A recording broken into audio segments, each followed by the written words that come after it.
konflik bersenjata di Papua antara kelompok separatis dengan aparat kembali memanas. Berbagai upaya yang ditempuh pemerintah nyatanya tak mampu mengakhiri konflik. Lantas apa sebenarnya akar persoalan utama yang memicu konflik di Papua? Dan berikut liputan tim Delik RCTI.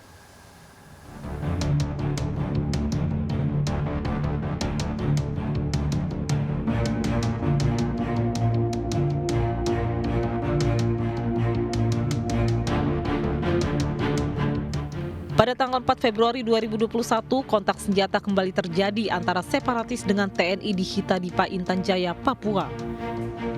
Insiden tersebut menewaskan seorang anggota separatis bernama Peria Mirim. Anggota TNI di Yonif 400 Banteng Raiders berhasil mengamankan telepon seluler dan HT yang diduga digunakan untuk berkomunikasi dengan kelompok separatis. Konflik berkepanjangan di Papua sejauh ini telah menimbulkan jatuhnya banyak korban jiwa dari kedua belah pihak maupun kalangan sipil. Sayangnya hingga saat ini pemerintah belum juga menemukan solusi konkret untuk mengakhiri konflik. Sejumlah upaya baik diplomasi maupun pendekatan militer tidak juga mengurai konflik yang ada.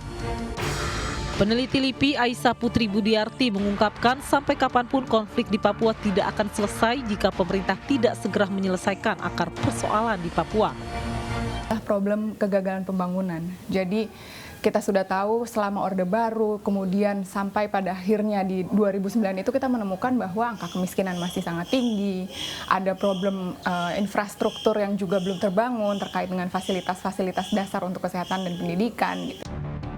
Selain persoalan kesejahteraan, masifnya serangan yang dilancarkan kelompok separatis juga menimbulkan pertanyaan terkait asal-usul persenjataan yang digunakan dalam melakukan penyerangan terhadap aparat. Kasus penjualan senjata yang melibatkan oknum Brimob Kelapa II Depok seolah menyiratkan adanya keterlibatan aparat sendiri dalam menyokong perlawanan kelompok separatis. Yang platform AR-15 atau M16 atau M4 ini sangat common digunakan aparat keamanan dimanapun di dunia. Gitu. Jadi kalau misalnya oleh yang aparat ini almost seluruh dunia pakai itu, Mbak. Jadi mereka tuh udah high standard, aksesoris banyak, fitur bagus, akurasi bagus, spare part banyak, amunisi yang digunakan berlimpah, seperti itu. Jadi yang penting senapannya ada, pakai amunisi yang standar dan dapat diperoleh dengan mudah, itu yang pasti bakal mereka cari gitu. Terkait kasus penjualan senjata kepada kelompok separatis oleh anggota Brimob, tim Delik melakukan konfirmasi kepada pihak Brimob di Kelapa II Depok.